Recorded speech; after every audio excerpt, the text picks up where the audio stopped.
Um, so what I wanted to do was spend just a little bit of time telling you what our plan is for the coming year.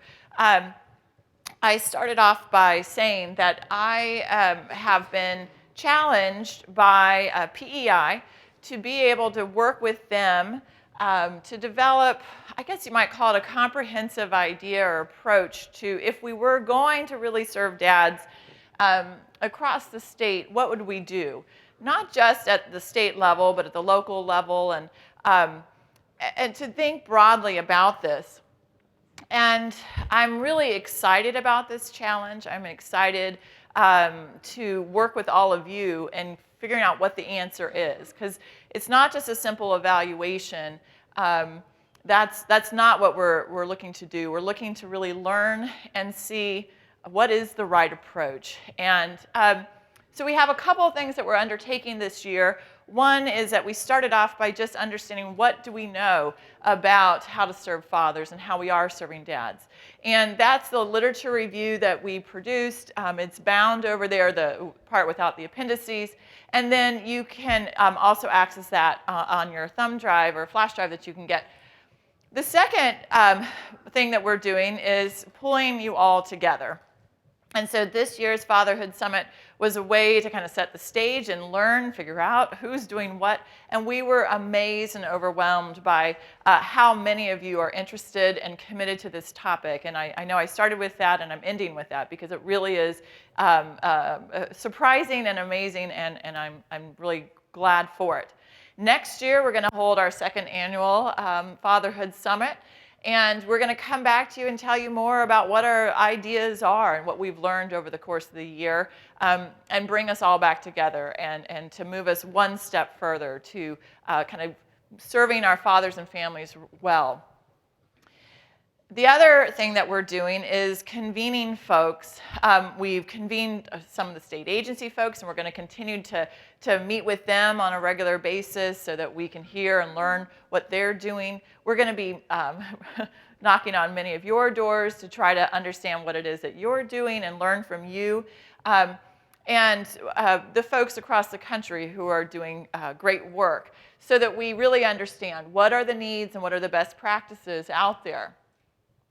Another thing that we're going to be doing is working with the 3 different programs that serve 5 different communities that are funded by PEI. They've been referring to themselves as the EFFECT program, and I don't actually even know what EFFECT stands for. I mean, my acronyms are getting bad, but it's a great acronym. I just don't know what it means.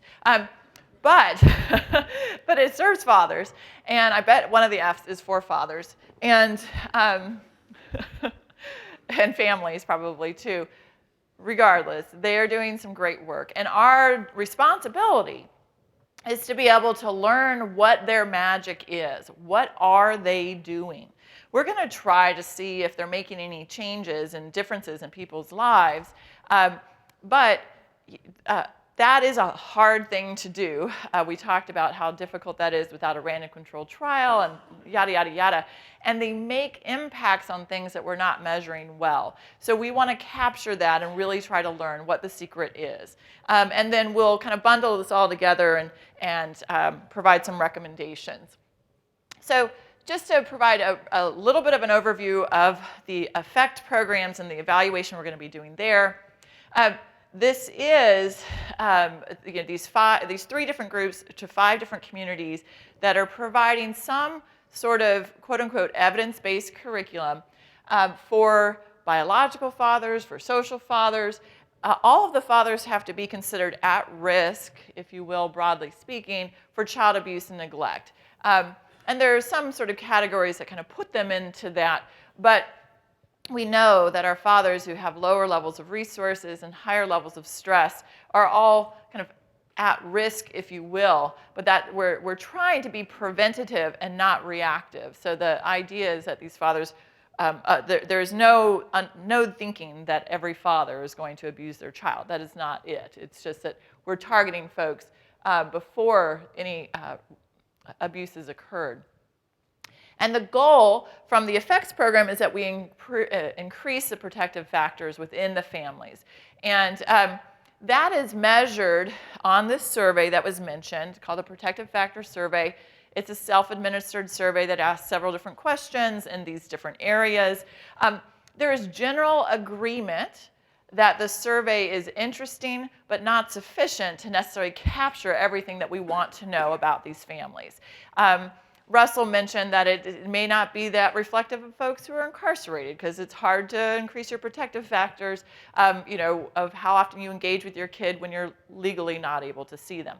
So we're going to explore a little bit more about the PFS and what it's telling us and maybe what it's not, and try to come up with some additional measures that might actually get us a little bit closer to understanding what it is the programs are actually doing in terms of quality of engagement with the kids and the types of things that the program's offering, not just in addition to the protective factors. So you've heard there were two of the programs on the panel here this afternoon. One of the providers it was not on the panel, but they are here today. Those from BCFS serving both Cameron and Taylor counties. And then we have the Child Crisis Center in El Paso. And then Tommy Jordan's group in Tarrant County and New Day Services.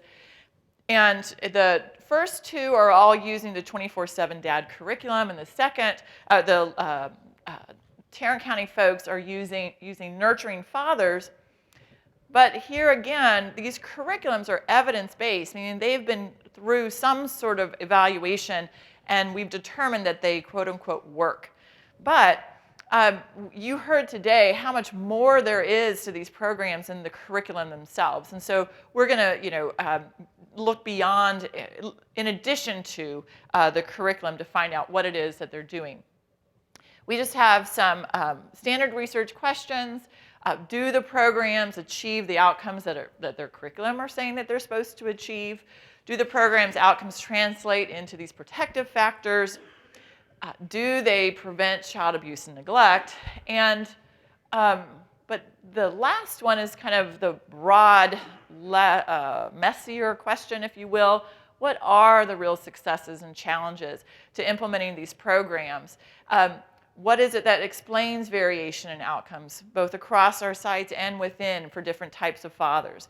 So we're not going to be able to answer every question, but we're going to make sure that we try to probe and get a lot more than just a simple outcome of yes or no, or up or down. So we're hoping to come back to you with even more information. And of course, there'll be more information to be gathered and gained from the national evaluations as well. My slides this is too difficult to read from here, but they are all available on the flash drive. You can kind of see what it is that we're thinking in terms of our logic model. And we're going to be collecting and using all different types of data. As Tommy rightly stated, evaluations can be really intrusive. And that is something you never want, to have an evaluation really interfere with the services that you're trying to provide. So our goal, and this is kind of our strategies that we've done with most of the evaluation work that we do, is that we work really closely with the sites to figure out a way that we can balance both the burden and the benefit of collecting all this data. But we want to talk to people, we want to observe folks, we want to talk to all the different program elements. So that's what we're hoping to do. And until we meet again, the things that we will be doing are connecting with all the experts, and you are the experts here, to identify what the best practices are, what the needs are.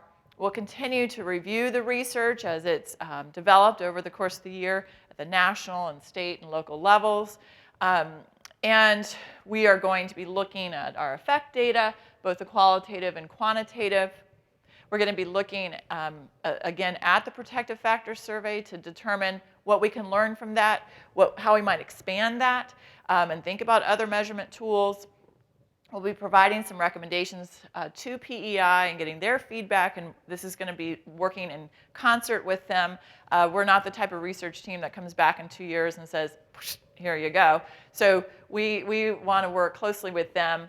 And then our goal is to bring us all back together in next year and be able to share what we have and, again, continue to learn. So that is where we're headed, and I hope that you guys all stick with us as we do this, and that you bring more friends with you, meaning that there probably are others that we haven't reached out to that we don't know about, but we really do want them here.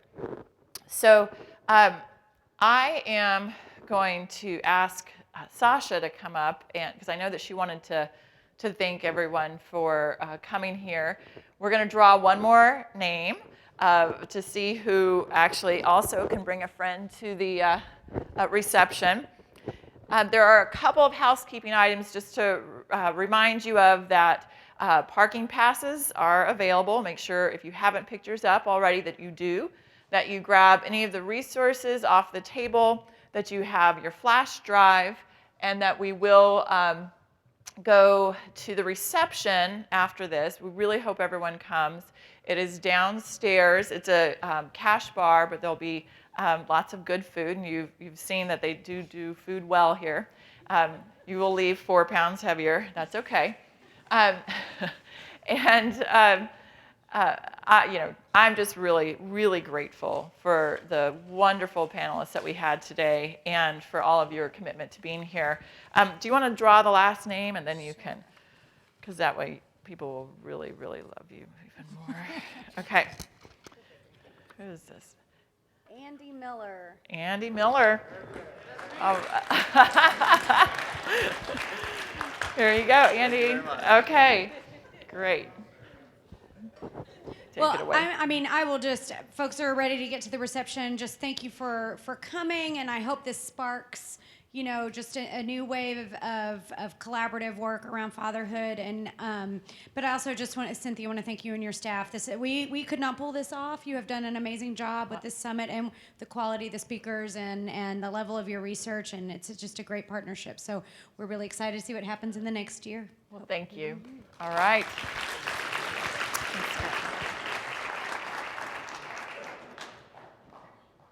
All right.